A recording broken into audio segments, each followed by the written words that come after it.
Ассаламу алейкум кыргыз калкым.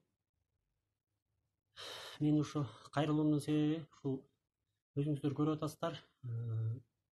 Бир канча убакыттан бери ушул Ген прокуратурада кызмат өтөп кеткен, биздин ушул күч структурасында кызмат өтөп кеткен Сыймык Чапкеев байкебиз менен ошо Максат Мамытканов жана Канат Касанов байкелерибиздин ушу чоң казак кыймылын баарыбыз мына соц тармактардан көрүп атабыз. Менин дагы өзүмдүн кыргыздын атуулу катары, жараны катары ушу өзүм оюмду билдирип коеюн деп чечтим. Өзүмдү тааныштыра кетсем, мен өзүм кыргыз азиздер дүлөйлөр коомунун мүчөсүмүн. Биринчи топтогу майып көрүү мүмкүнчүлүгүм чектелген. Мен айтайын дегеним эмне? Мына 30 жылдан бери өзүңүздөр көрүп атасыздар. Канча деген бийлик алмашты, канча деген өкмөттүн төбөлдөрү алмашты. Тилекке каршы ушул алакандай болгон берметтей болгон кыргыз элибиздин, кыргыз жерибиздин эч кандай өзгөрүүсү болгон жок. Шайлоолор сайын убадаларга тойгузуп, баягы карапайым элди кыйнаганын дагы эле токтотушкан жок. Ушу бийликтин төбөлдөрү.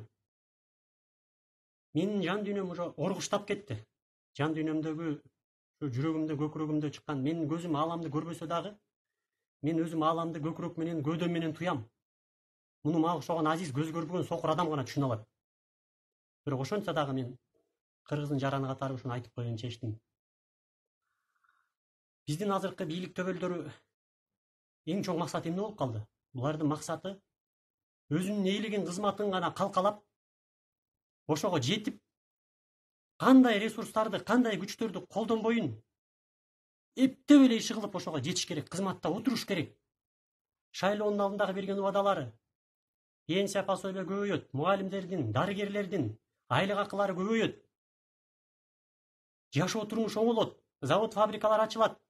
Тим эле сөз менен Кыргызстанды гүлдөтүп Швейцария кылышат. Шайлоо бүткөндөн кийин, баягы эле шайлоонун шайтан оюндарынан кийин баягы байгелдинин таягы. Баягы эле кыргыз эли өз оокатын кылып, өзүнүн күнүн көрүп, өз арбайын өздөрү тартып, өз оокаттарын кылып атышат. Мына аны баарыбыз эле билебиз. Кыргызда бир жакшы макал бар. 30-unda oro корбогон 40-ында кылыч чаппайт дейт. 30 жылдан бери oro королбаган ушул өкмөт эми 40 жылдан кылыч чабабы? Баарыбыз ойлонуп көрөлүчү бир туугандар. Келгиле. Ойлоно турган, толгоно турган, издене турган, алдыга кадам таштай турган, саресеп сала турган мезгил келип жетти. Буга чейин өз оюн билдирип, өз оюн ачык айткандардын баарын тоталитардык көз караш менен, мүнөз менен баарын камап, кайдагы жок күнөөлөрдү моюндарына илип, мына саясий туткунда канча деген кыргыздын чыгаан жигиттери жатат. Эмне үчүн кыргыз эли буга ойгонбойбуз? Эмне үчүн буга толгонбойбуз? Качанкага чейин чыдайбыз? Элим деп бакылдап баары кооз сүйлөшөт. Бирок эл үчүн күйгөн бирөө барбы? Азыркы бийликте эл үчүн күйгөндөрү болсо дагы алар жеп жутарлардын, ички иштердин арасында билинбей калды. Уурулардын арасында көрүнбөй калды, көмүскөдө калды алар.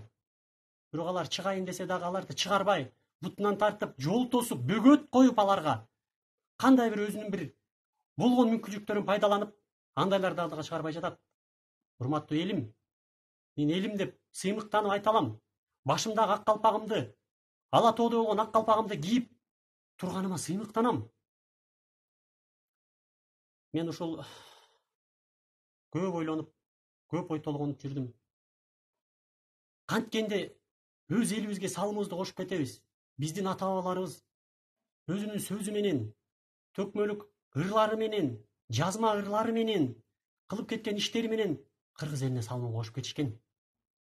Мисалга айтсак, Касым Тыныстанов кириллица менен латын тилинен тамгаларынан кыргыздын биринчи алфавитин түзүп кетти бу киши. Ишенов Арабаев алифбени түзүп кетти.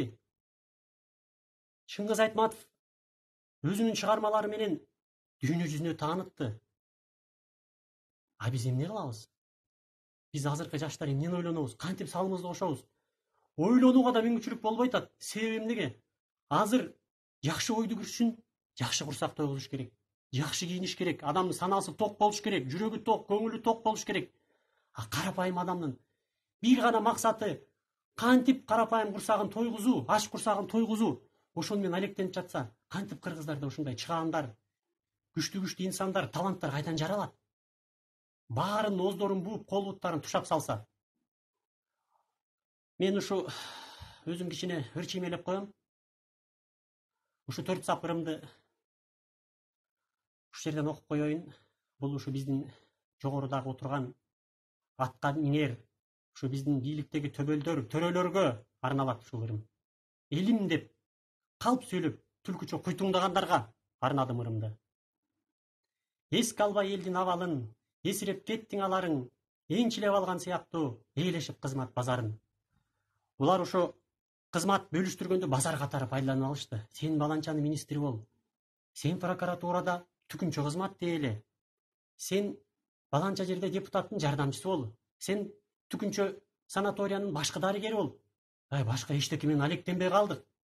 Элдин камын ойлогон, элдин мүдөөсүн чечкен, даанышман, акылман жигиттерибиз бар. Андай адамдарыбыз да бар, аксакалдарыбыз да бар. Кыргыздын туусун желбирете турган кыраандар, ноёндор, берендер жок эмес, бар. Бирок аларга ушундай алдым жуттум, ушундай адамдардан жол артпай атат. Орун бербей атат булар. Баягы илгери эле Токтогул атабыз мазактап кеткен байманаптар жаңы кейипке гана кийди. Ошондогу ою тебеленип, укугу тебеленген кедей кембагалдар азыр биз карапайым эл. Болгону жаңыча гана өзгөрүү болду. Калганы мааниси ошол эле. Орун алмашуудан сум өзгөрбөйт дейт. Аталыштары башкача болгону менен түпкү мааниси бир эле болуп калды. Биздин кызматтагылардын эң чоң бир эле максаты бар. Бир эле максаты бар. Мен аны айтпайм, алардын көп максаттары жок. Алардын бир эле максаты бар. Ошол максатын дагы мен 4 сапыр менен тастыктап силерге айтып берейин. Бул адамдын өзүнүн жүрөгүндө оргуштап кээде ушундай ырлар жаралат. Адам ушунчалык бир жан дүйнөсү кыйналганда, азап тартканда, ушул канткенде мына мен көзүм азиз болсо да, көзүм көрбөсө да, мен элиме кантип салым кошом деп ойлонуп беймазада болуп түттүм. Бирок биз болбойт күрөшкөндө, булардан пайда жок. Өкмөттүн укугузун, ой сени басып салат, оозуңду түйүп салат, оозуңду төйнөп салат, камап салат, жок кылып салат деп коркуп отура берсек, анда булардын күнү туубайбы? Булардын уурлардын, ушул ат кесчилердин күнү туйт туугандар. Ушуларга гана нур заман болот заманында. Карапайымдардын мүдөөсү кылбай кала берет. Ошондуктан ооруну жашырсаң өлүм ашкери кылат деген кыргыздар. Ошо 4 сабырымды арнап кетейин. Толуктап адат көнгөнүн, токтотпойт элди бөлгөнүн, тоодою максат бирөө эле толтурмак кенен чөнтөгүн. Булардын ошо бир эле максаты ушу отурган убактылуу кызматында пайдаланып, чөнтөктөрүн гана толтурмай, башка эч нерсе жок. Келгиле кыргыз элим, дагы бир жолу кайрылам. Чоң азатка кошулалы. Коркпойлу. Эл көргөндү көрөбүз. Эл менен бирге бололу. Карапайымдар менен бирге бололу. Алдым жуттум уурларды, ат кесчилерди, коррупционерлерди, жалганчы, такымын жеген ушунчалык куу түлкү. Ушуларга каршы бирге туралы, бир туугандар. Келгиле. Дагы бир жолу баарыңарды чоң азатка чакырам. Жүрөк ушунчалык. Мен эми азыр айтсам балким сиздерге бул таң калыштуу болуп тургандыр. Мына мен ушул чоң азат кыймылы түзүлгөндөн бери ушу күнтүн уктабай калдым. Канткенде ушу мен да ушу кыймылга кошулуп, ушул жерге кандай бир пайдамды көрсөтө алам? Элиме кандай кызмат кыла алам? Мен ааламды көдөнүм менен көрөм. Кудай таалам мага ушул көзүмдүн көрүүсүн алса да, Кудайга шүгүр. Көдөнүмдү көрүр көздү менин. Көдөнүм сокур эмес. Көзүм сокур болсо да, кыргыз элим. Келгиле ойгонолу. Көкүрөктөрдү кенен ачалы. Ыраазымын жаратканга миң мертебе, ырыс дөөлөт бакты таалай бергенине, эки көздүн жарык нурун алса да, экеселеп көрө берди көдөнүмө. Мен ушуларды өзүмө көп кайталап, мен ушул мага дем, күч, ышык берет. Ошондуктан баарыңыздарды чакырып өтөм. 30 жылдан бери өлкөбүздү, ордобузду ойрон кылган ушул өкмөттөн пайда жок. 30 жылдан бери бийлеп, тайраңдап, билгенин кылган ушул бийликтен пайда жок. 5-чи чакырылышпы, 6-чы чакырылышпы, канчадан бери чакырылып келаткан депутаттар сүйлөгөнү кооз сүйлөп, бирок ушуга чейин эмне кылды?